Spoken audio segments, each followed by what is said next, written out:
dans la collection Lire audio classique, Un cœur simple, de Gustave Flaubert.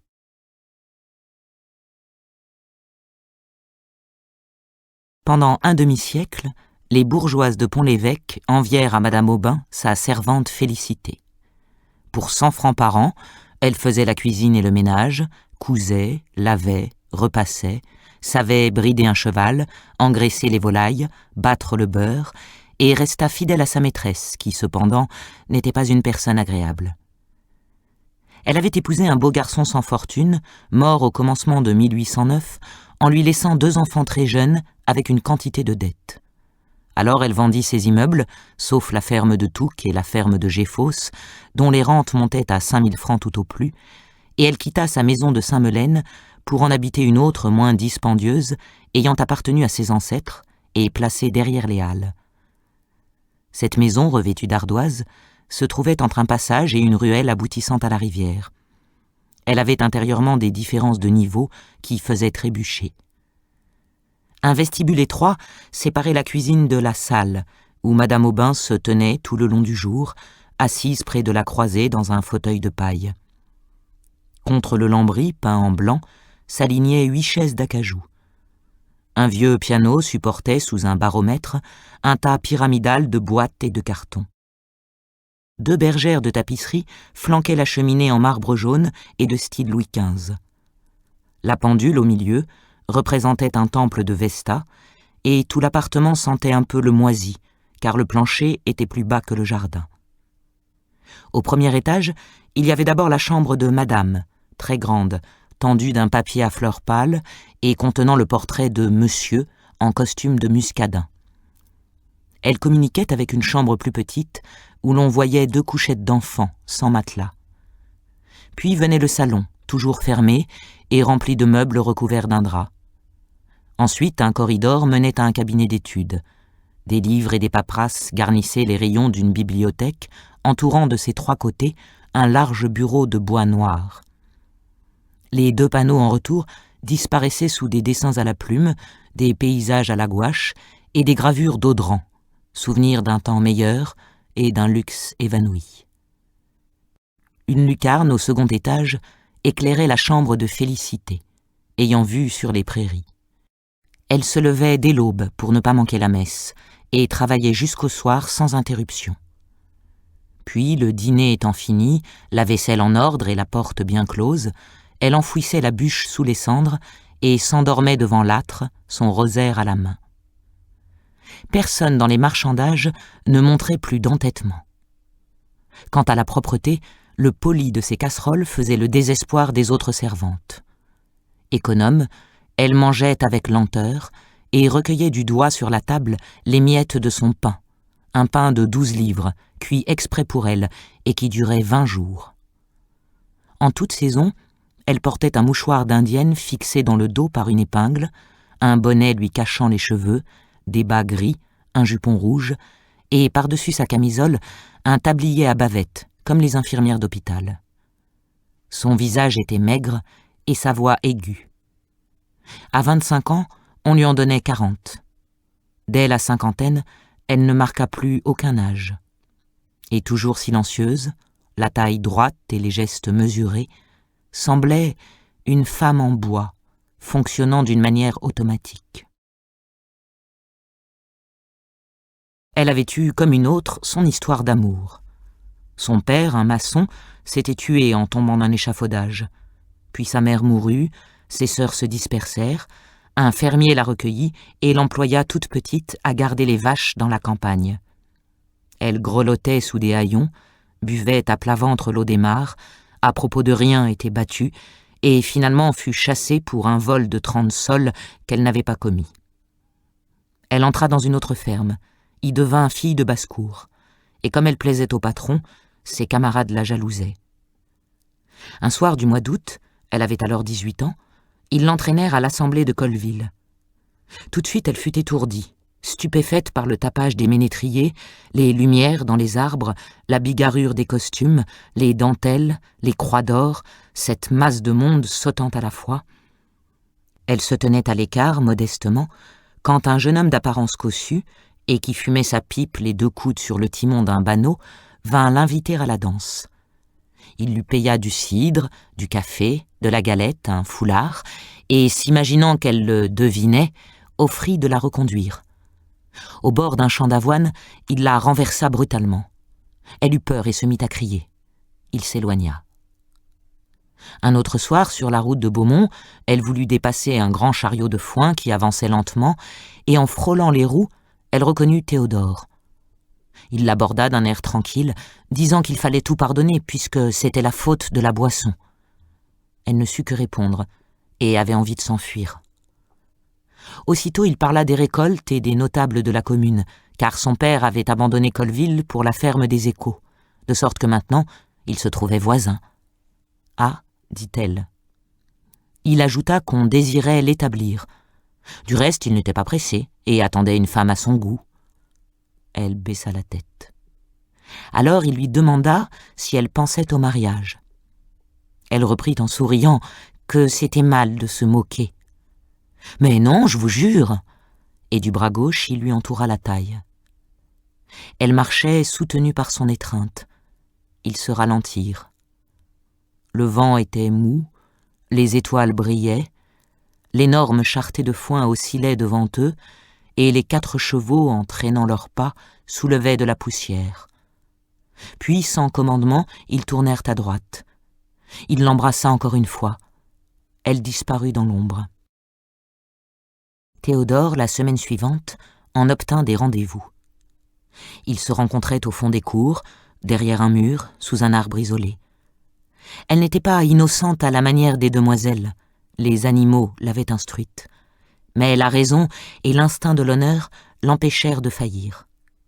Cette résistance exaspéra l'amour de Théodore, si bien que pour le satisfaire, ou naïvement peut-être, il proposa de l'épouser. Elle hésitait à le croire. Il fit de grands serments. Bientôt, il avoua quelque chose de fâcheux. Ses parents, l'année dernière, lui avaient acheté un homme, mais d'un jour à l'autre on pourrait le reprendre. L'idée de servir l'effrayait. Cette couardise fut pour Félicité une preuve de tendresse. La sienne en redoubla. Elle s'échappait la nuit, et parvenue au rendez-vous, Théodore la torturait avec ses inquiétudes et ses instances. Enfin, il annonça qu'il irait lui-même à la préfecture prendre des informations et les apporterait dimanche prochain entre 11h et minuit. Le moment arrivé, elle courut vers l'amoureux. À sa place, elle trouva un de ses amis. Il lui apprit qu'elle ne devait plus le revoir. Pour se garantir de la conscription, Théodore avait épousé une vieille femme très riche, Madame Lehousset de Touques. Ce fut un chagrin désordonné. Elle se jeta par terre, poussa des cris, appela le bon Dieu et gémit toute seule dans la campagne jusqu'au soleil levant. Puis elle revint à la ferme, déclara son intention d'en partir, et au bout du mois, ayant reçu ses comptes, elle enferma tout son petit bagage dans un mouchoir et se rendit à Pont-l'Évêque. Devant l'auberge, elle questionna une bourgeoise en capeline de veuve et qui, précisément, cherchait une cuisinière. La jeune fille ne savait pas grand-chose, mais paraissait avoir tant de bonne volonté et si peu d'exigence que Madame Aubin finit par dire « Soit, je vous accepte ». Félicité, un quart d'heure après, était installée chez elle. D'abord, elle y vécut dans une sorte de tremblement que lui causait le genre de la maison et le souvenir de monsieur planant sur tout. Paul et Virginie, l'un âgé de 7 ans, l'autre de 4 à peine, lui semblaient formés d'une matière précieuse. Elle les portait sur son dos comme un cheval, et Madame Aubin lui défendit de les baiser à chaque minute, ce qui la mortifia. Cependant, elle se trouvait heureuse. La douceur du milieu avait fondu sa tristesse. Tous les jeudis, des habitués venaient faire une partie de Boston. Félicité préparait d'avance les cartes et les chaufferettes. Ils arrivaient à 8h bien juste et se retiraient avant le coup de 11. Chaque lundi matin, le brocanteur, qui logeait sous l'allée, étalait par terre ses ferrailles. Puis la ville se remplissait d'un bourdonnement de voix, où se mêlaient des hennissements de chevaux, des bêlements d'agneaux, des grognements de cochons, avec le bruit sec des carrioles dans la rue. Vers midi, au plus fort du marché, on voyait paraître sur le seuil un vieux paysan de haute taille, la casquette en arrière, le nez crochu, et qui était Robelin, le fermier de Géfos. Peu de temps après, c'était Liébard, le fermier de Touques, petit, rouge, obèse, portant une veste grise et des houseaux armés d'éperons. Tous deux offraient à leurs propriétaires des poules ou des fromages. Félicité invariablement déjouait leurs astuces, et il s'en allait plein de considération pour elle. À des époques indéterminées, Madame Aubin recevait la visite du marquis de Grémanville, un de ses oncles, ruiné par la crapule et qui vivait à Falaise sur le dernier lopin de ses terres. Il se présentait toujours à l'heure du déjeuner, avec un affreux caniche dont les pattes salissaient tous les meubles. Malgré ses efforts pour paraître gentilhomme, jusqu'à soulever son chapeau chaque fois qu'il disait « Feu mon père », l'habitude l'entraînant, il se versait à boire coup sur coup et lâchait des gaillardises. Félicité le poussait dehors poliment. « Vous en avez assez, monsieur de Grémanville, à une autre fois !» Et elle refermait la porte. Elle l'ouvrait avec plaisir devant monsieur Bourret, ancien avoué. Sa cravate blanche et sa calvitie, le jabot de sa chemise, son ample redingote brune, sa façon de priser en arrondissant le bras, tout son individu lui produisait ce trouble où nous jette le spectacle des hommes extraordinaires. Comme il gérait les propriétés de madame, il s'enfermait avec elle pendant des heures dans le cabinet de monsieur, et craignait toujours de se compromettre, respectait infiniment la magistrature, avait des prétentions au latin. Pour instruire les enfants d'une manière agréable, il leur fit cadeau d'une géographie en estampes. Elle représentait différentes scènes du monde, des anthropophages coiffés de plumes, un singe enlevant une demoiselle, des bédouins dans le désert, une baleine qu'on harponnait, etc. Paul donna l'explication de ces gravures à Félicité. Ce fut même toute son éducation littéraire. Celle des enfants était faite par Guyot, un pauvre diable employé à la mairie, fameux pour sa belle main, et qui repassait son canif sur sa botte.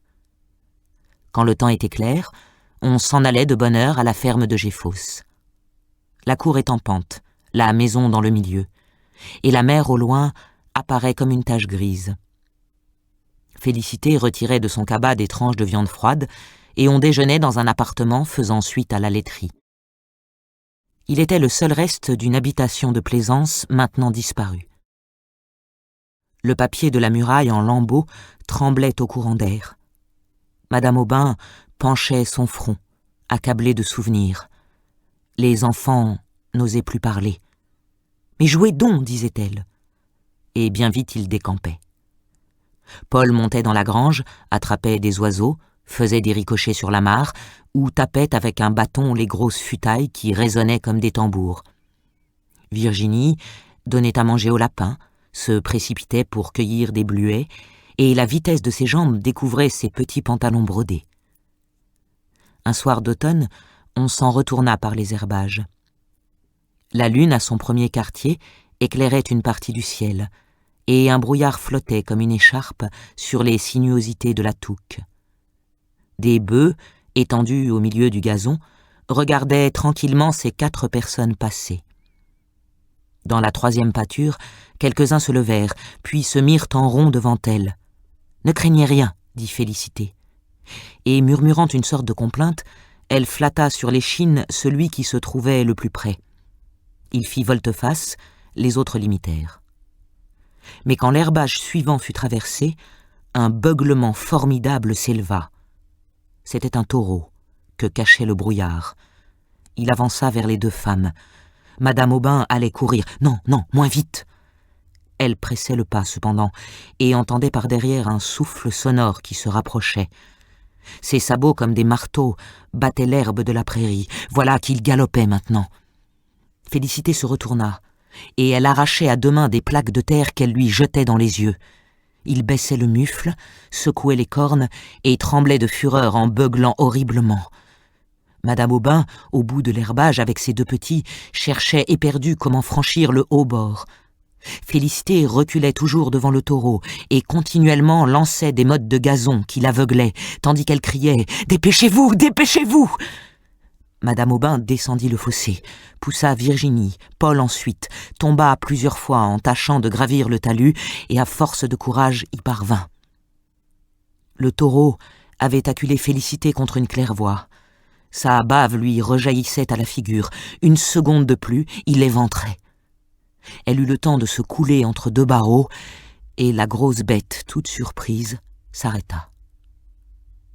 Cet événement, pendant bien des années, fut un sujet de conversation à Pont-l'Évêque. Félicité n'en tira aucun orgueil, ne se doutant même pas qu'elle eût rien fait d'héroïque. Virginie l'occupait exclusivement, car elle eut à la suite de son effroi une affection nerveuse, et M. Poupart, le docteur, conseilla les bains de mer de Trouville. Dans ce temps-là, ils n'étaient pas fréquentés. Madame Aubin prit des renseignements, consulta Bouret, fit des préparatifs comme pour un long voyage. Ses colis partirent la veille, dans la charrette de Liébard.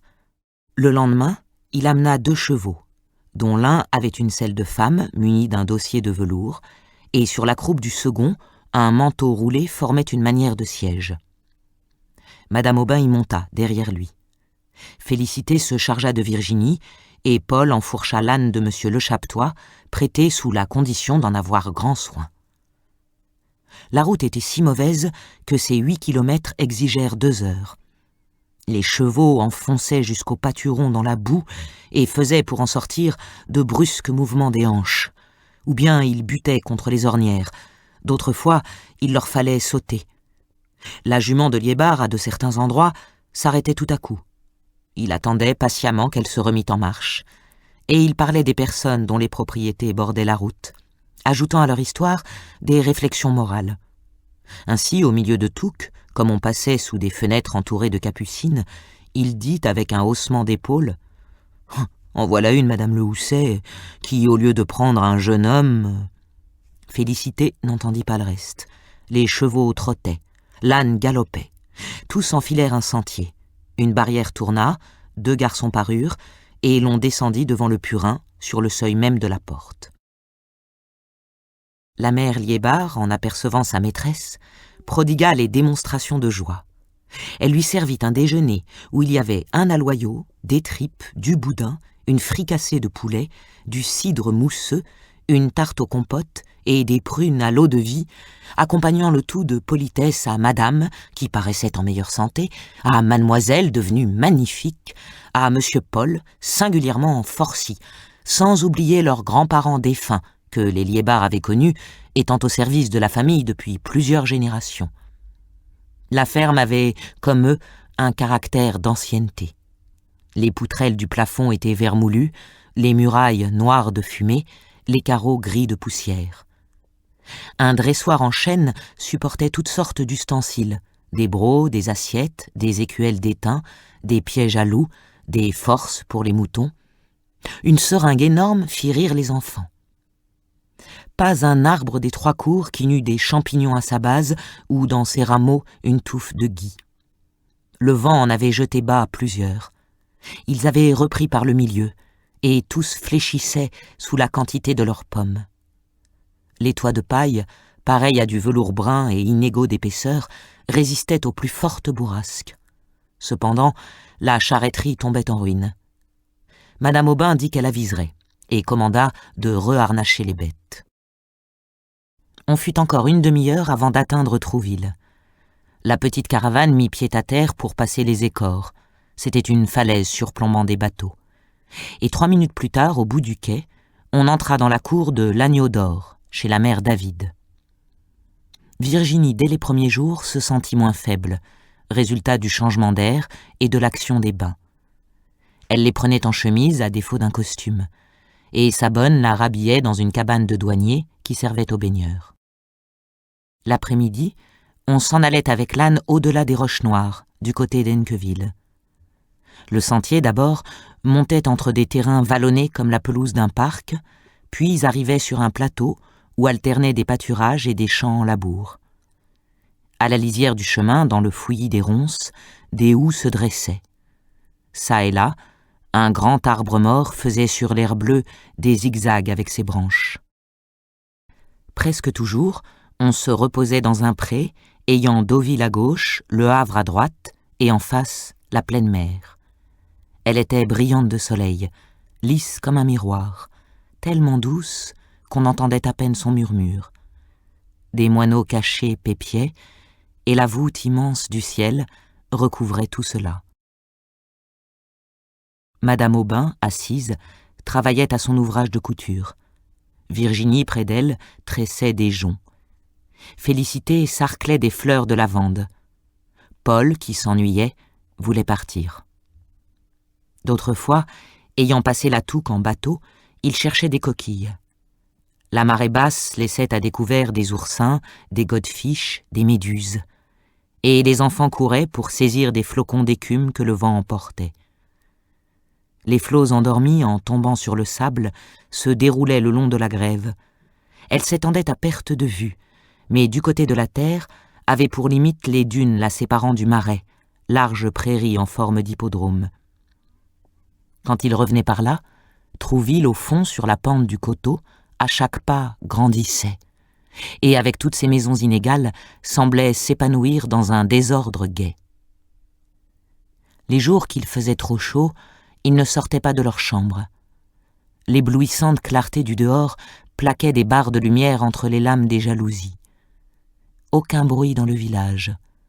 En bas, sur le trottoir, personne. Ce silence épandu augmentait la tranquillité des choses. Au loin, les marteaux des calfats tamponnaient des carènes et une brise lourde apportait la senteur du goudron. Le principal divertissement était le retour des barques. Dès qu'elles avaient dépassé les balises, elles commençaient à louvoyer. Leurs voiles descendaient aux 2/3 des mâts, et la misaine gonflée comme un ballon, elles avançaient, glissaient dans le clapotement des vagues jusqu'au milieu du port, où l'ancre tout à coup tombait. Ensuite, le bateau se plaçait contre le quai. Les matelots jetaient par-dessus le bordage des poissons palpitants. Une file de charrettes les attendait, et des femmes en bonnet de coton s'élançaient pour prendre les corbeilles et embrasser leurs hommes. Une d'elles un jour aborda Félicité, qui, peu de temps après, entra dans la chambre toute joyeuse. Elle avait retrouvé une sœur, et Nastasie Barrette, femme Leroux, apparut, tenant un nourrisson à sa poitrine, de la main droite un autre enfant, et à sa gauche un petit mousse, les poings sur les hanches et le béret sur l'oreille. Au bout d'un quart d'heure, Madame Aubin la congédia.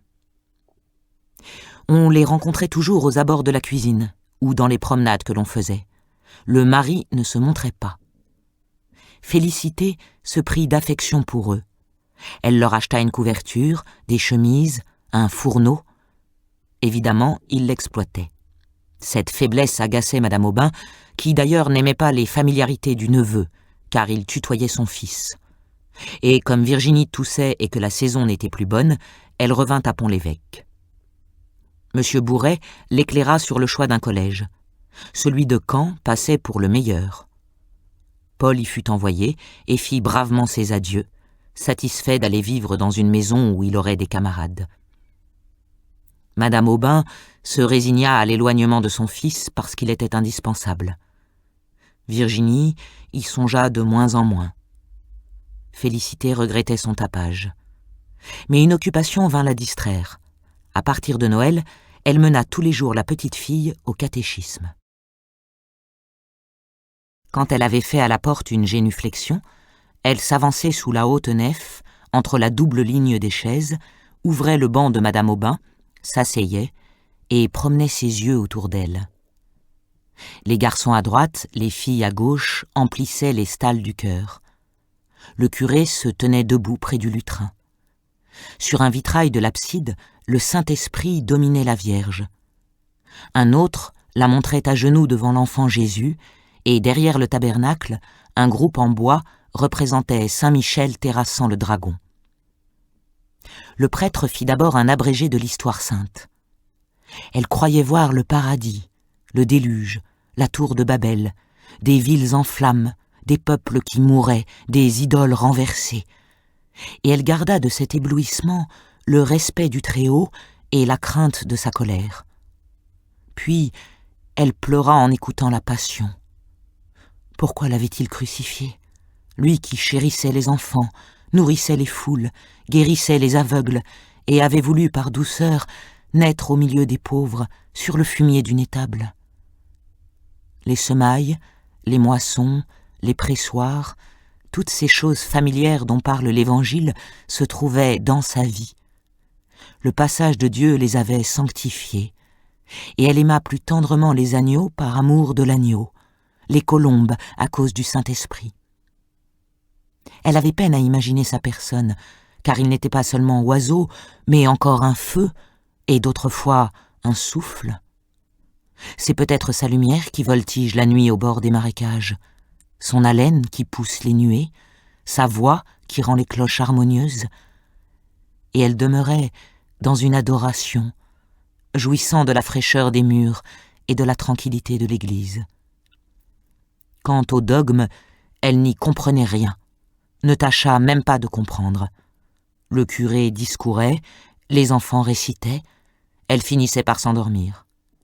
Et se réveillait tout à coup quand ils faisaient, en s'en allant, claquer leurs sabots sur les dalles. Ce fut de cette manière, à force de l'entendre, qu'elle apprit le catéchisme, son éducation religieuse ayant été négligée dans sa jeunesse. Et dès lors, elle imita toutes les pratiques de Virginie, jeûnait comme elle, se confessait avec elle. À la Fête-Dieu, elles firent ensemble un reposoir. La première communion la tourmentait d'avance. Elle s'agita pour les souliers, pour le chapelet, pour le livre, pour les gants. Avec quel tremblement elle aida sa mère à l'habiller. Pendant toute la messe, elle éprouva une angoisse. Monsieur Bourret lui cachait un côté du cœur, mais juste en face, le troupeau des vierges portant des couronnes blanches par-dessus leur voile abaissée formait comme un champ de neige. Et elle reconnaissait de très loin la chair petite, à son cou plus mignon et à son attitude recueillie. La cloche tinta. Les têtes se courbèrent, il y eut un silence. Aux éclats de l'orgue, les chantres et la foule entonnèrent l'Agnus Dei. Puis le défilé des garçons commença, et après eux, les filles se levèrent. Pas à pas et les mains jointes, elles allaient vers l'autel tout illuminé, s'agenouillaient sur la première marche, recevaient l'hostie successivement, et dans le même ordre revenaient à leur prie-Dieu. Quand ce fut le tour de Virginie, Félicité se pencha pour la voir, et avec l'imagination que donnent les vraies tendresses, il lui sembla qu'elle était elle-même cet enfant. Sa figure devenait la sienne, sa robe l'habillait, son cœur lui battait dans la poitrine. Au moment d'ouvrir la bouche en fermant les paupières, elle manqua s'évanouir. Le lendemain, de bonne heure, elle se présenta dans la sacristie pour que monsieur le curé lui donnât la communion. Elle la reçut dévotement, mais n'y goûta pas les mêmes délices. Madame Aubin voulait faire de sa fille une personne accomplie, et comme Guyot ne pouvait lui montrer ni l'anglais ni la musique, elle résolut de la mettre en pension chez les Ursulines de Honfleur. L'enfant n'objecta rien. Félicité soupirait, trouvant madame insensible. Puis elle songea que sa maîtresse, peut-être, avait raison. Ces choses dépassaient sa compétence. Enfin, un jour, une vieille tapissière s'arrêta devant la porte, et il en descendit une religieuse qui venait chercher mademoiselle. Félicité monta les bagages sur l'impériale, fit des recommandations au cocher, et plaça dans le coffre 6 pots de confiture et une douzaine de poires, avec un bouquet de violettes. Virginie, au dernier moment, fut prise d'un grand sanglot. Elle embrassait sa mère, qui la baisait au front en répétant « Allons, du courage, du courage !» Le marchepied se releva, la voiture partit. Alors madame Aubin eut une défaillance. Et le soir, tous ses amis, le ménage Lormeau, madame Le Chapetois, ses demoiselles Rochefeuille, monsieur de Houppeville et Bourret se présentèrent pour la consoler. La privation de sa fille lui fut d'abord très douloureuse. Mais 3 fois la semaine, elle en recevait une lettre. Les autres jours lui écrivait, se promenait dans son jardin, lisait un peu, et de cette façon comblait le vide des heures. Le matin, par habitude, Félicité entrait dans la chambre de Virginie et regardait les murailles. Elle s'ennuyait de n'avoir plus à peigner ses cheveux, à lui lasser ses bottines, à la aborder dans son lit, et de ne plus voir continuellement sa gentille figure, de ne plus la tenir par la main quand elles sortaient ensemble. Dans son désœuvrement, elle essaya de faire de la dentelle. Ses doigts trop lourds cassaient les fils. Elle n'entendait à rien, avait perdu le sommeil, suivant son mot, était minée. Pour se dissiper, elle demanda la permission de recevoir son neveu Victor. Il arrivait le dimanche après la messe, les joues roses, la poitrine nue, et sentant l'odeur de la campagne qu'il avait traversée. Tout de suite, elle dressait son couvert. Ils déjeunaient l'un en face de l'autre, et mangeant elle-même le moins possible pour épargner la dépense, elle le bourrait tellement de nourriture qu'il finissait par s'endormir. Au premier coup des vêpres, elle le réveillait, brossait son pantalon, nouait sa cravate, et se rendait à l'église, appuyée sur son bras dans un orgueil maternel. Ses parents le chargeaient toujours d'en tirer quelque chose, soit un paquet de cassonade, du savon, de l'eau-de-vie, parfois même de l'argent. Il apportait ses nids par accommodé, et elle acceptait cette besogne, heureuse d'une occasion qui le forçait à revenir. Au mois d'août, son père l'emmena au cabotage. C'était l'époque des vacances, l'arrivée des enfants la consola. Mais Paul devenait capricieux, et Virginie n'avait plus l'âge d'être tutoyée, ce qui mettait une gêne, une barrière entre elles. Victor alla successivement à Morlaix, à Dunkerque et à Brighton. Au retour de chaque voyage, il lui offrait un cadeau. La première fois, ce fut une boîte en coquille. La seconde, une tasse à café. La troisième, un grand bonhomme en pain d'épices. Et il embellissait, avait la taille bien prise, un peu de moustache, de bons yeux francs et un petit chapeau de cuir placé en arrière comme un pilote. Il l'amusait en lui racontant des histoires mêlées de termes marins. Un lundi 14 juillet 1819, elle n'oublia pas la date, Victor annonça qu'il était engagé au long cours et, dans la nuit du surlendemain, par le paquebot de Honfleur, irait rejoindre sa goélette qui devait démarrer du Havre prochainement. Il serait peut-être 2 ans parti. La perspective d'une telle absence désola Félicité. Et pour lui dire encore adieu, le mercredi soir, après le dîner de madame, elle chaussa des galoches et avala les 4 lieues qui séparent Pont-l'Évêque de Honfleur. Quand elle fut devant le calvaire, au lieu de prendre à gauche, elle prit à droite, se perdit dans des chantiers, revint sur ses pas. Des gens qu'elle accosta l'engagèrent à se hâter. Elle fit le tour du bassin rempli de navires, se heurtait contre des amarres. Puis le terrain s'abaissa, des lumières s'entrecroisèrent, et elle se crut folle en apercevant des chevaux dans le ciel. Au bord du quai, d'autres hennissaient, effrayés par la mer. Un palan qui les enlevait les descendait dans un bateau où des voyageurs se bousculaient entre les barriques de cidre, les paniers de fromage, les sacs de grains. On entendait chanter des poules, le capitaine jurait, et un mousse restait accoudé sur le bossoir, indifférent à tout cela. Félicité, qui ne l'avait pas reconnu, criait « Victor !» Il leva la tête. Elle s'élançait quand on retira l'échelle tout à coup. Le paquebot, que des femmes halaient en chantant, sortit du port. Sa membrure craquait. Les vagues pesantes fouettaient sa proue. La voile avait tourné. On ne vit plus personne. Et sur la mer argentée par la lune, il faisait une tache noire qui pâlissait toujours, s'enfonça, disparut.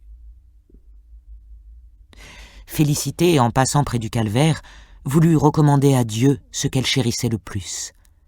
Et elle pria pendant longtemps, debout, la face baignée de pleurs, les yeux vers les nuages. La ville dormait, des douaniers se promenaient, et de l'eau tombait sans discontinuer par les trous de l'écluse avec un bruit de torrent. 2 heures sonnèrent. Le parloir n'ouvrirait pas avant le jour. Un retard, bien sûr, contrarierait madame, et malgré son désir d'embrasser l'autre enfant, elle s'en retourna. Les filles de l'auberge s'éveillaient comme elle entrait dans Pont-l'Évêque. Le pauvre gamin, durant des mois, allait donc rouler sur les flots. Ses précédents voyages ne l'avaient pas effrayé. De l'Angleterre et de la Bretagne, on revenait. Mais l'Amérique, les colonies, les îles, cela était perdu dans une région incertaine, à l'autre bout du monde.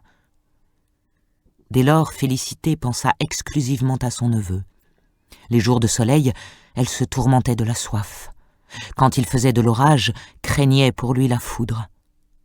En écoutant le vent qui grondait dans la cheminée et emportait les ardoises, elle le voyait battu par cette même tempête, au sommet d'un mât fracassé, tout le corps en arrière sous une nappe d'écume. Ou bien, souvenir de la géographie en estampe, il était mangé par les sauvages, pris dans un bois par des singes, se mourait le long d'une plage déserte. Et jamais elle ne parlait de ses inquiétudes. Madame Aubin en avait d'autres sur sa fille. Les bonnes sœurs trouvaient qu'elle était affectueuse mais délicate. La moindre émotion l'énervait. Il fallut abandonner le piano. Sa mère exigeait du couvent une correspondance réglée. Un matin que le facteur n'était pas venu, elle s'impatienta. Et elle marchait dans la salle de son fauteuil à la fenêtre. C'était vraiment extraordinaire. Depuis 4 jours, pas de nouvelles. Pour qu'elle se consolât par son exemple, Félicité lui dit « Moi, madame, voilà 6 mois que je n'en ai reçu. »« Mais de qui donc ?» La servante répliqua doucement. « Mais de mon neveu. »« Ah, votre neveu !» Et haussant les épaules, madame Aubin reprit sa promenade, ce qui voulait dire « Je n'y pensais plus, au surplus je m'en moque, un mousse, un gueux, belle affaire, tandis que ma fille songeait donc. » Félicité, bien que nourrie dans la rudesse, fut indignée contre madame, puis oublia. Il lui paraissait tout simple de perdre la tête à l'occasion de la petite. Les 2 enfants avaient une importance égale. Un lien de son cœur les unissait, et leur destinée devait être la même. Le pharmacien lui apprit que le bateau de Victor était arrivé à la Havane. Il avait lu ce renseignement dans une gazette. À cause des cigares, elle imaginait la Havane un pays où l'on ne fait pas autre chose que de fumer, et Victor circulait parmi les nègres dans un nuage de tabac. Pouvait-on, en cas de besoin, s'en retourner par terre ? À quelle distance était-ce de Pont-l'Évêque ? Pour le savoir, elle interrogea M. Bourret. Il atteignit son atlas, puis commença des explications sur les longitudes. Et il avait un beau sourire de cuistre devant l'ahurissement de Félicité. Enfin, avec son porte-crayon, il indiqua dans les découpures d'une tache ovale un point noir, imperceptible, en ajoutant « Voici ».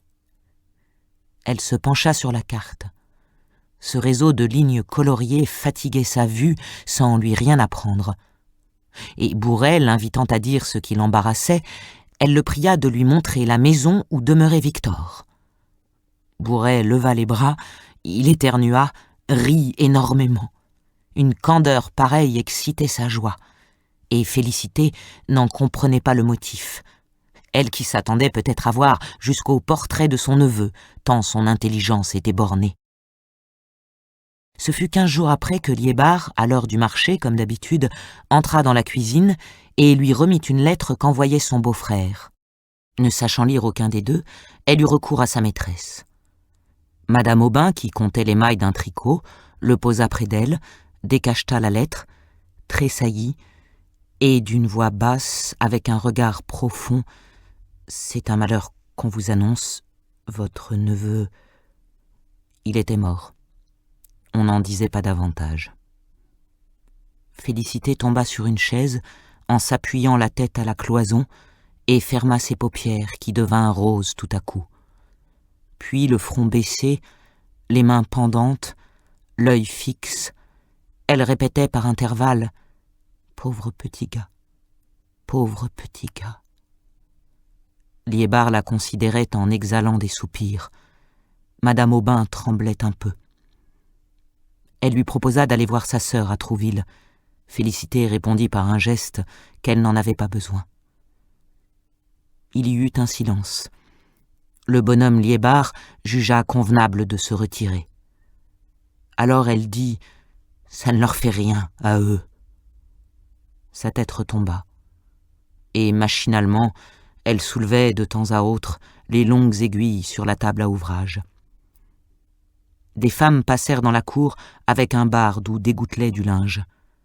En les apercevant par les carreaux, elle se rappela sa lessive. L'ayant coulée la veille, il fallait aujourd'hui la rincer. Et elle sortit de l'appartement. Sa planche et son tonneau étaient au bord de la touque. Elle jeta sur la berge un tas de chemises, retroussa ses manches, prit son battoir. Et les coups forts qu'elle donnait s'entendaient dans les autres jardins à côté. Les prairies étaient vides, le vent agitait la rivière. Au fond, de grandes herbes s'y penchaient comme des chevelures de cadavres flottant dans l'eau. Elle retenait sa douleur. Jusqu'au soir fut très brave. Mais dans sa chambre, elle s'y abandonna, à plat ventre sur son matelas, le visage dans l'oreiller et les 2 poings contre les tempes. Beaucoup plus tard, par le capitaine de Victor lui-même, elle connut les circonstances de sa fin. On l'avait trop saigné à l'hôpital pour la fièvre jaune. 4 médecins le tenaient à la fois. Il était mort immédiatement et le chef avait dit « Bon, encore un ».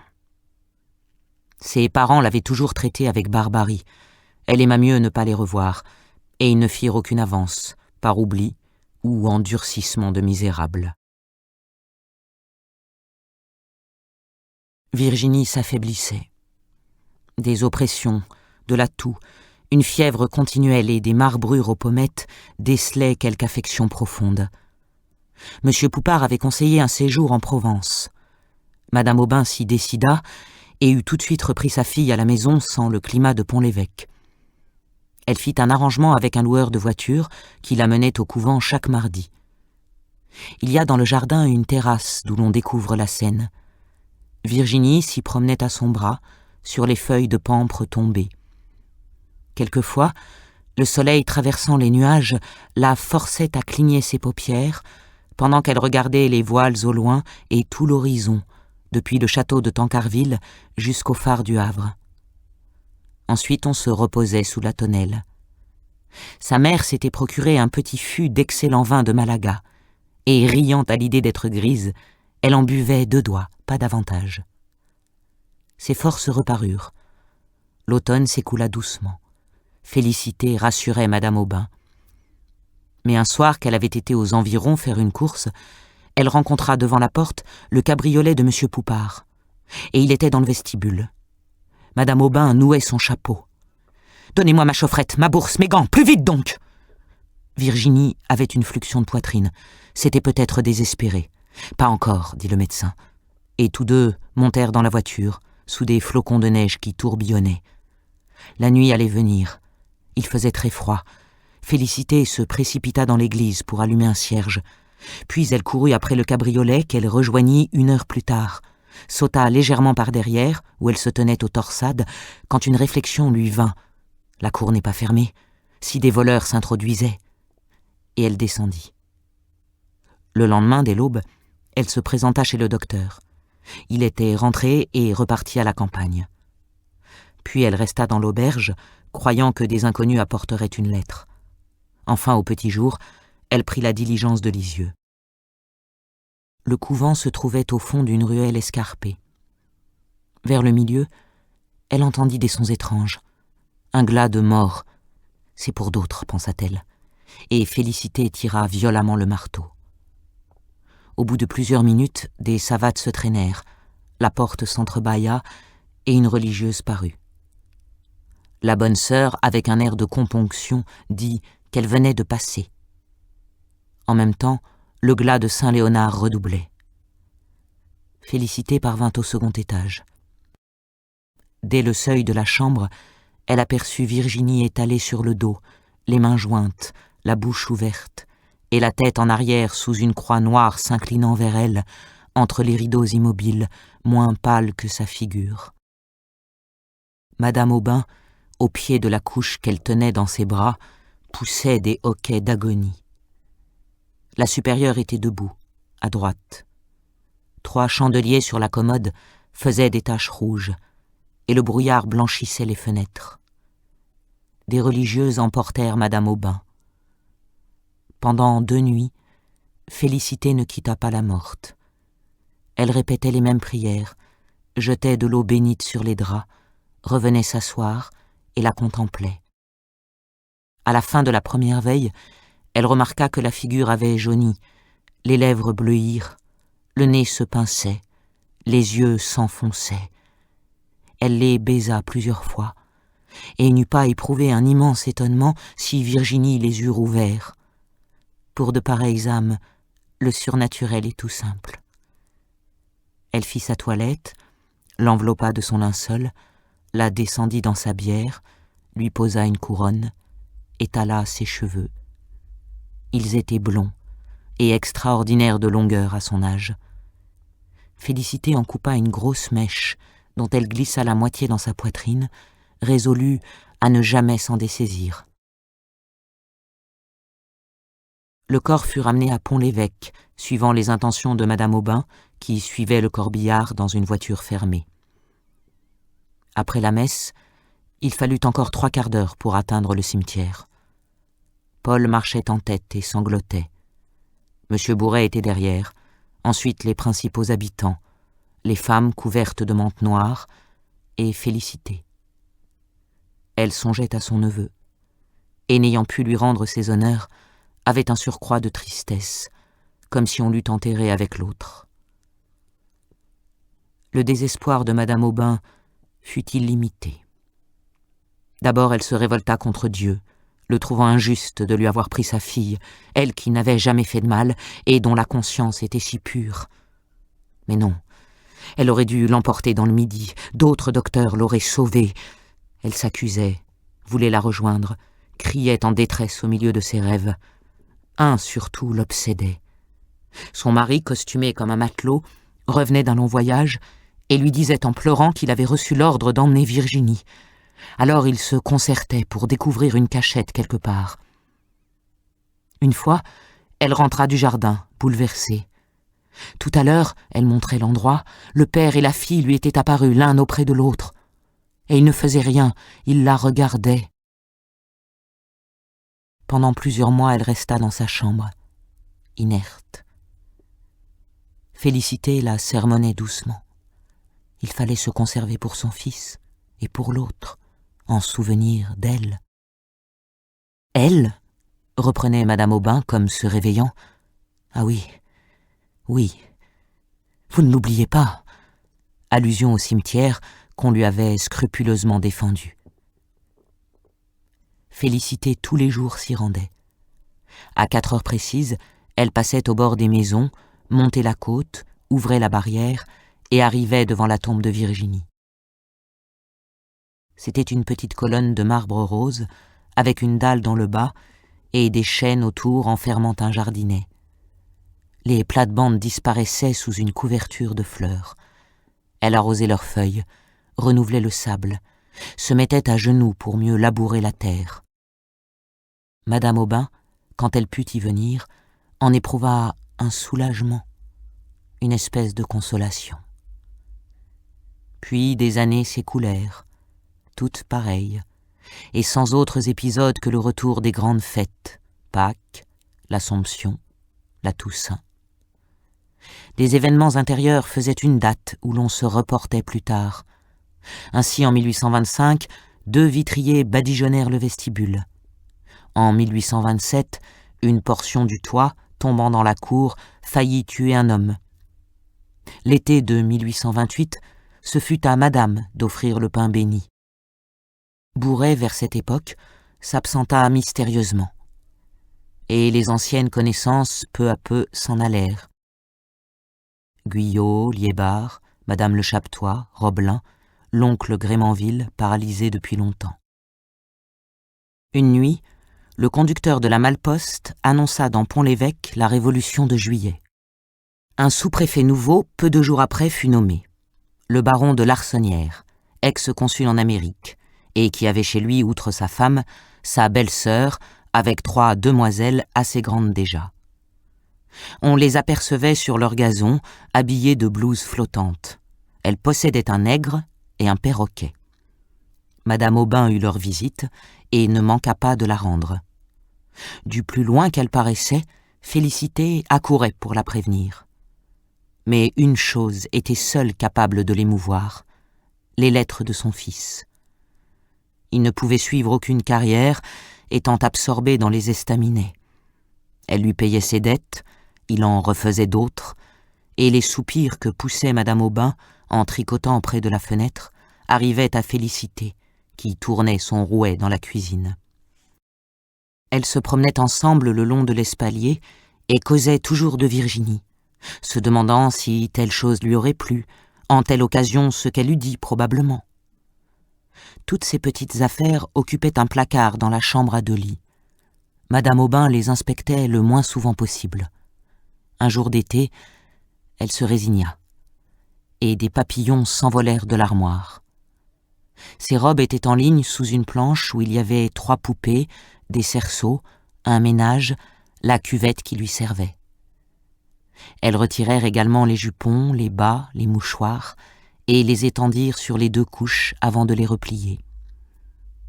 Le soleil éclairait ces pauvres objets, en faisait voir les taches et des plis formés par les mouvements du corps.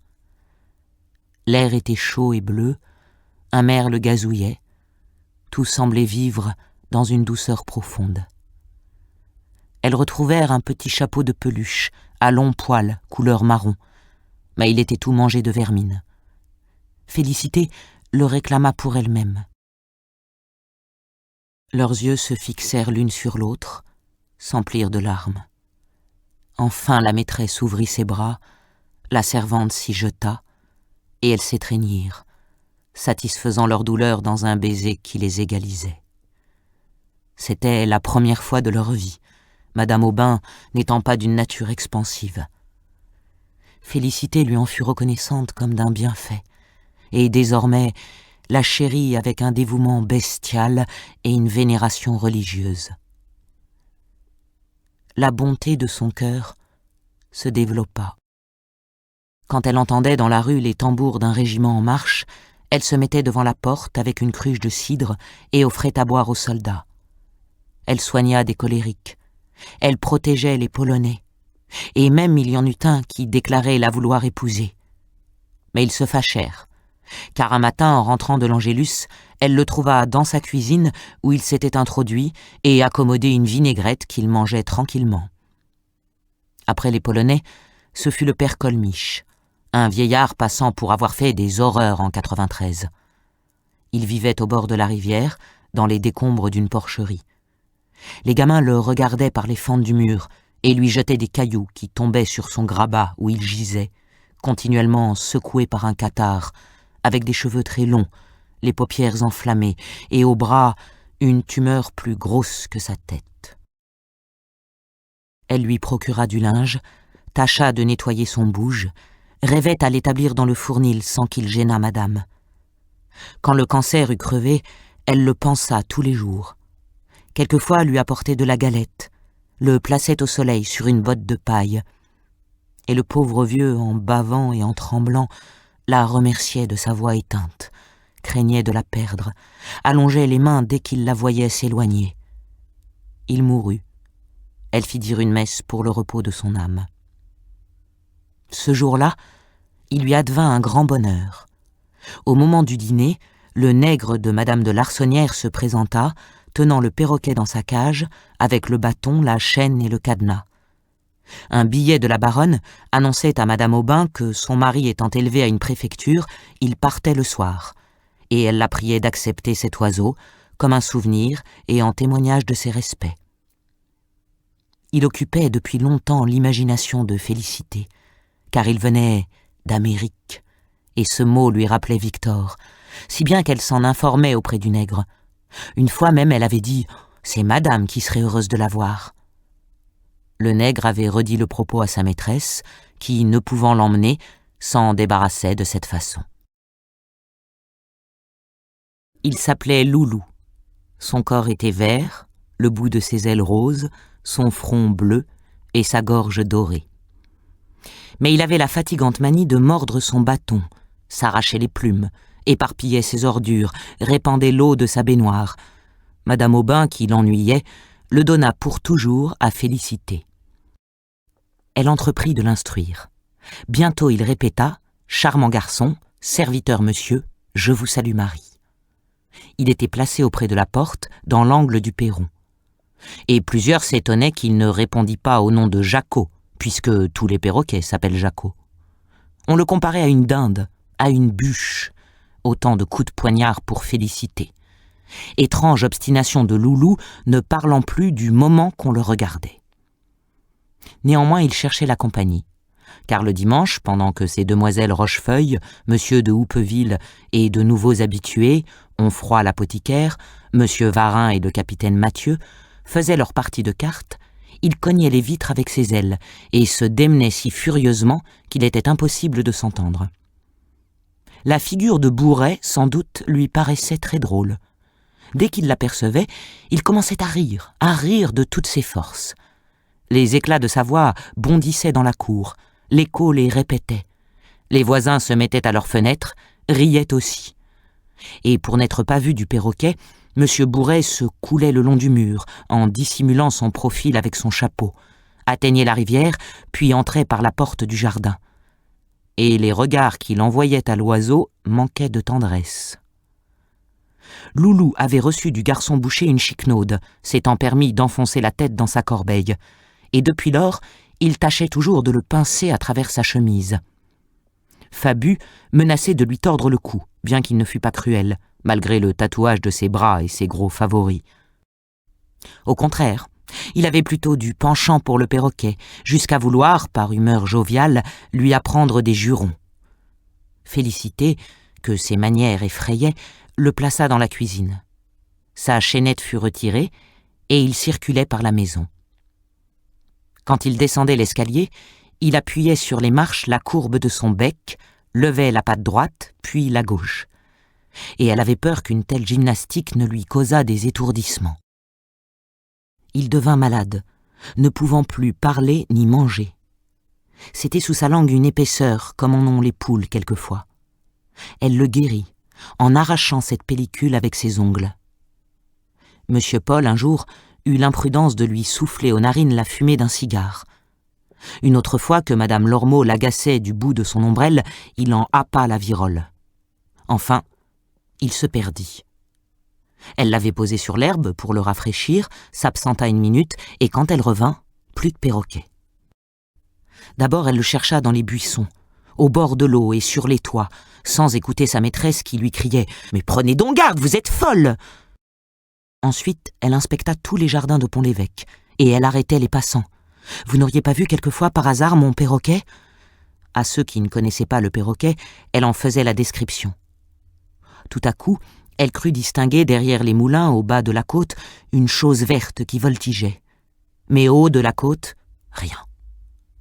Un porte-balle lui affirma qu'il l'avait rencontré tout à l'heure, à Melaine, dans la boutique de la mère Simon. Elle y courut. On ne savait pas ce qu'elle voulait dire. Enfin elle rentra, épuisée, les savates en lambeaux, la mort dans l'âme. Et assise au milieu du banc près de madame, elle racontait toutes ses démarches, quand un poids léger lui tomba sur l'épaule. Loulou. Que diable avait-il fait? Peut-être qu'il s'était promené aux environs. Elle eut du mal à s'en remettre, ou plutôt ne s'en remit jamais. Par suite d'un refroidissement, il lui vint une angine. Peu de temps après, un mal d'oreille. 3 ans plus tard, elle était sourde. Et elle parlait très haut, même à l'église. Bien que ses péchés auraient pu, sans déshonneur pour elle, ni inconvénient pour le monde, se répandre à tous les coins du diocèse, monsieur le curé jugea convenable de ne plus recevoir sa confession que dans la sacristie. Des bourdonnements illusoires achevaient de la troubler. Souvent sa maîtresse lui disait « Mon Dieu, comme vous êtes bête !» Elle répliquait « Oui, madame », en cherchant quelque chose autour d'elle. Le petit cercle de ses idées se rétrécit encore, et le carillon des cloches, le mugissement des bœufs, n'existait plus. Tous les êtres fonctionnaient avec le silence des fantômes. Un seul bruit arrivait maintenant à ses oreilles, la voix du perroquet. Comme pour la distraire, il reproduisait le tic-tac du tourne-broche, l'appel aigu d'un vendeur de poissons, la scie du menuisier qui logeait en face, et, au coup de la sonnette, imitait madame Aubin. « Félicité, la porte, la porte !» Ils avaient des dialogues, lui débitant à satiété les 3 phrases de son répertoire, et elle y répondant par des mots sans plus de suite, mais où son cœur s'épanchait. Loulou, dans son isolement, était presque un fils, un amoureux.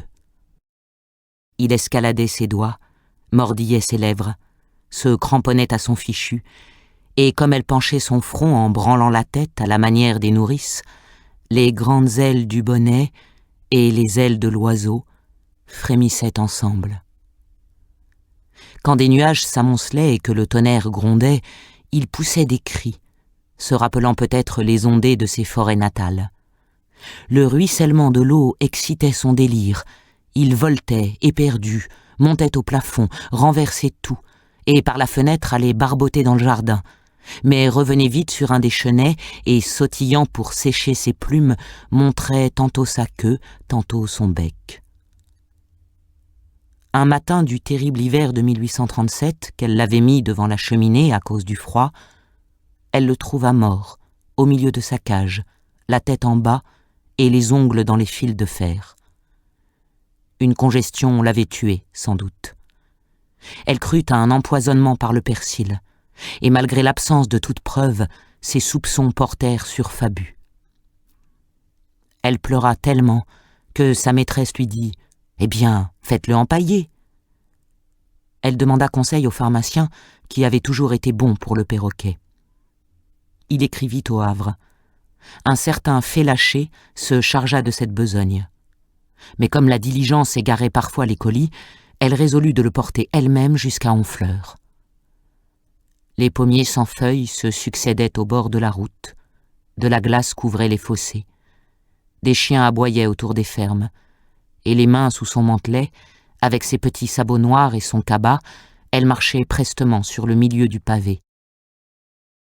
Elle traversa la forêt, dépassa le Haut-Chêne, atteignit Saint-Gatien. Derrière elle, dans un nuage de poussière et emportée par la descente, une malle-poste au grand galop se précipitait comme une trombe. En voyant cette femme qui ne se dérangeait pas, le conducteur se dressa par-dessus la capote, et le postillon criait aussi, pendant que ses 4 chevaux qu'il ne pouvait retenir accéléraient leur train. Les 2 premiers la frôlaient. D'une secousse de ses guides, il les jeta dans le débord, mais furieux releva le bras et à pleine volée, avec son grand fouet, lui cingla du ventre au chignon un tel coup qu'elle tomba sur le dos. Son premier geste, quand elle reprit connaissance, fut d'ouvrir son panier. Loulou n'avait rien, heureusement. Elle sentit une brûlure à la joue droite. Ses mains qu'elle y porta étaient rouges. Le sang coulait. Elle s'assit sur un mètre de cailloux, se tamponna le visage avec son mouchoir, puis elle mangea une croûte de pain mise dans son panier par précaution, et se consolait de sa blessure en regardant l'oiseau. Arrivée au sommet d'Ecmoville, elle aperçut les lumières de Honfleur qui scintillaient dans la nuit comme une quantité d'étoiles. La mer, plus loin, s'étalait confusément. Alors une faiblesse l'arrêta. Et la misère de son enfance, la déception du premier amour, le départ de son neveu, la mort de Virginie, comme les flots d'une marée, revinrent à la fois, et lui montant à la gorge, l'étouffaient. Puis elle voulut parler au capitaine du bateau, et sans dire ce qu'elle envoyait, lui fit des recommandations. Félaché garda longtemps le perroquet. Il le promettait toujours pour la semaine prochaine. Au bout de 6 mois, il annonça le départ d'une caisse, et il n'en fut plus question. C'était à croire que jamais Loulou ne reviendrait. Ils me l'auront volé, pensait-elle. Enfin il arriva. Et splendide, droit sur une branche d'arbre qui se vissait dans un socle d'acajou, une patte en l'air, la tête oblique, et mordant une noix que l'empailleur, par amour du grandiose, avait dorée. Elle l'enferma dans sa chambre. Cet endroit, où elle admettait peu de monde, avait l'air tout à la fois d'une chapelle et d'un bazar, tant il contenait d'objets religieux et de choses hétéroclites. Une grande armoire gênait pour ouvrir la porte. En face de la fenêtre, surplombant le jardin, un œil de bœuf regardait la cour. Une table, près du lit de sangle, supportait un pot à l'eau, 2 peignes et un cube de savon bleu dans une assiette ébréchée. On voyait contre les murs des chapelets, des médailles, plusieurs bonnes vierges, un bénitier en noix de coco.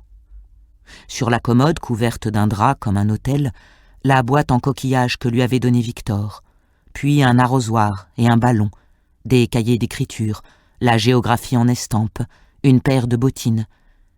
Et au clou du miroir, accroché par ses rubans, le petit chapeau de peluche.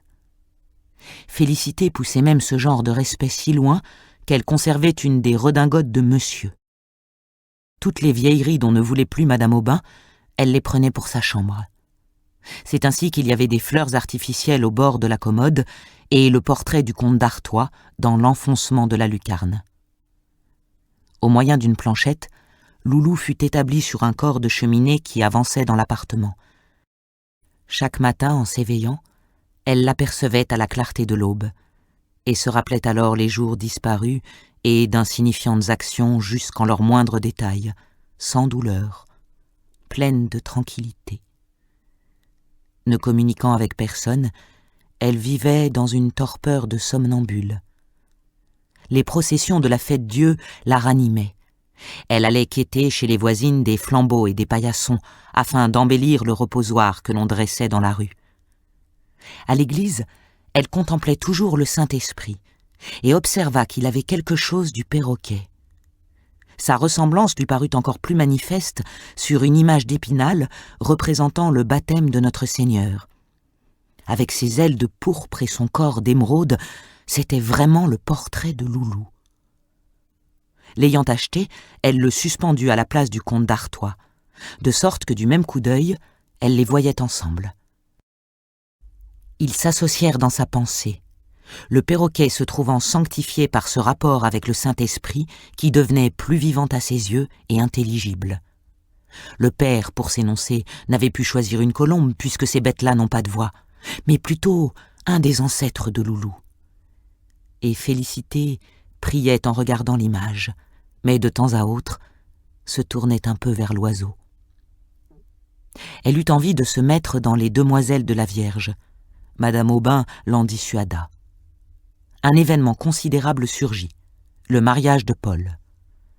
Après avoir été d'abord clerc de notaire, puis dans le commerce, dans la douane, dans les contributions, et même avoir commencé des démarches pour les eaux et forêts, à 36 ans, tout à coup, par une inspiration du ciel, il avait découvert sa voie, l'enregistrement, et y montrait de si hautes facultés qu'un vérificateur lui avait offert sa fille en lui promettant sa protection.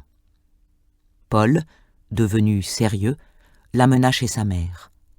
Elle dénigra les usages de Pont-l'Évêque, fit la princesse, blessa Félicité, et Madame Aubin, à son départ, sentit un allègement. La semaine suivante, on apprit la mort de M. Bourret, en Basse-Bretagne, dans une auberge. La rumeur d'un suicide se confirma. Des doutes s'élevèrent sur sa probité. Madame Aubin étudia ses comptes et ne tarda pas à connaître la kyrielle de ses noirceurs. Détournement d'arrérage, vente de bois dissimulé, fausse quittance, etc. De plus, il avait un enfant naturel et des relations avec une personne de dos usé. Ces turpitudes l'affligèrent beaucoup. Au mois de mars 1853, elle fut prise d'une douleur dans la poitrine. Sa langue paraissait couverte de fumée, les sangsues ne calmèrent pas l'oppression, et le 9e soir, elle expira, ayant juste 72 ans. On la croyait moins vieille, à cause de ses cheveux bruns, dont les bandeaux entouraient sa figure blême, marquée de petites véroles. Peu d'amis la regrettèrent, ses façons étant d'une hauteur qui éloignait. Félicité la pleura comme on ne pleure pas les maîtres. Que Madame mourût avant elle, cela troublait ses idées, lui semblait contraire à l'ordre des choses, inadmissible et monstrueux. 10 jours après, le temps d'accourir de Besançon, les héritiers survinrent. La bru fouilla les tiroirs, choisit des meubles, vendit des autres, puis ils regagnèrent l'enregistrement. Le fauteuil de Madame, son guéridon, sa chaufferette, les 8 chaises étaient partis. La place des gravures se dessinait en carré jaune au milieu des cloisons. Ils avaient emporté les 2 couchettes avec leurs matelas, et dans le placard, on ne voyait plus rien de toutes les affaires de Virginie. Félicité remonta les étages, ivre de tristesse. Le lendemain, il y avait sur la porte une affiche. L'apothicaire lui cria dans l'oreille que la maison était à vendre. Elle chancela et fut obligée de s'asseoir. Ce qui la désolait principalement, c'était d'abandonner sa chambre, si commode pour le pauvre loulou. En l'enveloppant d'un regard d'angoisse, elle implorait le Saint-Esprit et contracta l'habitude idolâtre de dire ses oraisons agenouillée devant le perroquet. Quelquefois, le soleil entrant par la lucarne frappait son œil de verre et en faisait jaillir un grand rayon lumineux qui la mettait en extase. Elle avait une rente de 380 francs léguée par sa maîtresse. Le jardin lui fournissait des légumes. Quant aux habits, elle possédait de quoi se vêtir jusqu'à la fin de ses jours et épargnait l'éclairage en se couchant dès le crépuscule. Elle ne sortait guère, afin d'éviter la boutique du brocanteur où s'étalaient quelques-uns des anciens meubles. Depuis son étourdissement, elle traînait une jambe, et ses forces diminuant, la mère Simon, ruinée dans l'épicerie, venait tous les matins fendre son bois et pomper de l'eau. Ses yeux s'affaiblirent. Les persiennes n'ouvraient plus. Bien des années se passèrent, et la maison ne se louait pas et ne se vendait pas. Dans la crainte qu'on ne la renvoyât, Félicité ne demandait aucune réparation. Les lattes du toit pourrissaient. Pendant tout un hiver, son traversin fut mouillé. Après Pâques, elle cracha du sang. Alors la mère Simon eut recours à un docteur. Félicité voulut savoir ce qu'elle avait, mais trop sourde pour entendre, un seul mot lui parvint : pneumonie. Il lui était connu, et elle répliqua doucement : « Ah, comme madame », trouvant naturel de suivre sa maîtresse. Le moment des reposoirs approchait. Le premier était toujours au bas de la côte, le second devant la poste, le troisième vers le milieu de la rue. Il y eut des rivalités à propos de celui-là, et les paroissiennes choisirent finalement la cour de Madame Aubin. Les oppressions et la fièvre augmentaient. Félicité se chagrinait de ne rien faire pour le reposoir. Au moins, si elle avait pu y mettre quelque chose. Alors elle songea au perroquet.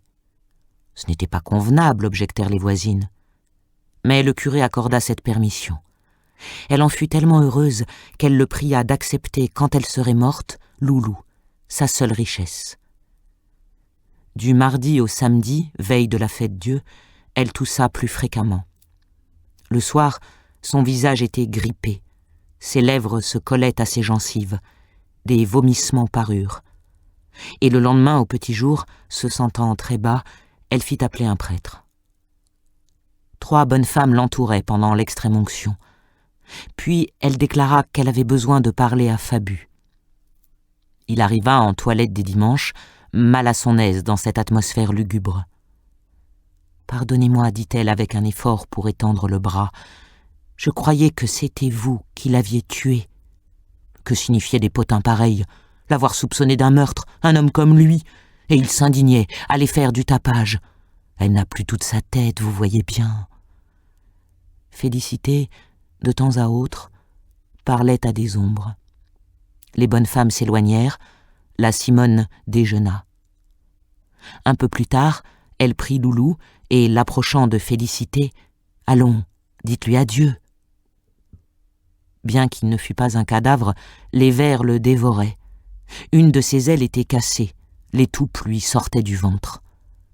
Mais, aveugle à présent, elle le baisa au front et le gardait contre sa joue.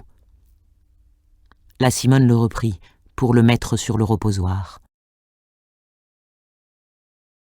Les herbages envoyaient l'odeur de l'été. Des mouches bourdonnaient. Le soleil faisait luire la rivière, chauffait les ardoises. La mère Simon, revenue dans la chambre, s'endormait doucement. Des coups de cloche la réveillèrent. On sortait des vêpres. Le délire de Félicité tomba. En songeant à la procession, elle la voyait, comme si elle l'eût suivie. Tous les enfants des écoles, Les chantres et les pompiers marchaient sur les trottoirs, tandis qu'au milieu de la rue s'avançait premièrement le Suisse armé de sa hallebarde, le bedeau avec une grande croix, l'instituteur surveillant les gamins, la religieuse inquiète de ses petites filles. Trois des plus mignonnes, frisées comme des anges, jetaient dans l'air des pétales de rose. Le diacre, les bras écartés, modérait la musique, et deux encenseurs se retournaient à chaque pas vers le Saint-Sacrement que portait sous un dais de velours ponceau tenu par 4 fabriciens, monsieur le curé, dans sa belle chasuble. Un flot de monde se poussait derrière, entre les nappes blanches couvrant le mur des maisons, et l'on arriva au bas de la côte. Une sueur froide mouillait les tempes de Félicité. La Simone l'épongeait avec un linge, en se disant qu'un jour, il lui faudrait passer par là. Le murmure de la foule grossit, fut un moment très fort, s'éloignait. Une fusillade ébranla les carreaux. C'étaient les postillons saluant l'ostensoir. Félicité roula ses prunelles, et elle dit, le moins bas qu'elle put, « Est-il bien ?» tourmentée du perroquet. Son agonie commença. Un râle de plus en plus précipité lui soulevait les côtes. Des bouillons d'écume venaient au coin de sa bouche, et tout son corps tremblait. Bientôt, on distingua le ronflement des ophicléides, les voix claires des enfants, la voix profonde des hommes. Tout se taisait par intervalles, et le battement des pas que des fleurs amortissaient faisait le bruit d'un troupeau sur du gazon. Le clergé parut dans la cour. La Simone grimpa sur une chaise pour atteindre à l'œil de bœuf et, de cette manière, dominait le reposoir. Des guirlandes vertes pendaient sur l'autel, ornées d'un falbala en point d'Angleterre. Il y avait au milieu un petit cadre enfermant des reliques, 2 orangers dans les angles et tout le long des flambeaux d'argent et des vases en porcelaine d'où s'élançaient des tournesols, des lys, des pivoines, des digitales, des touffes d'hortensia. Ce monceau de couleurs éclatantes descendait obliquement du premier étage jusqu'au tapis, se prolongeant sur les pavés. Et des choses rares tiraient les yeux. Un sucrier de vermeil avait une couronne de violettes. Des pendeloques en pierre d'Alençon brillaient sur de la mousse. 2 écrans chinois montraient leur paysage. Loulou, caché sous des roses, ne laissait voir que son front bleu, pareil à une plaque de lapis. Les fabriciens, les chantres, les enfants se rangèrent sur les 3 côtés de la cour. Le prêtre gravit lentement les marches et posa sur la dentelle son grand soleil d'or qui rayonnait. Tous s'agenouillèrent. Il se fit un grand silence. Et les encensoirs, allant à pleine volée, glissaient sur leurs chaînettes. Une vapeur d'azur monta dans la chambre de Félicité. Elle avança les narines, en la humant avec une sensualité mystique, puis ferma les paupières. Ses lèvres souriaient. Les mouvements de son cœur se ralentirent, un à un, plus vagues chaque fois, plus doux, comme une fontaine s'épuise, comme un écho disparaît. Et quand elle exhala son dernier souffle, elle crut voir dans les cieux entr'ouverts un perroquet gigantesque planant au-dessus de sa tête.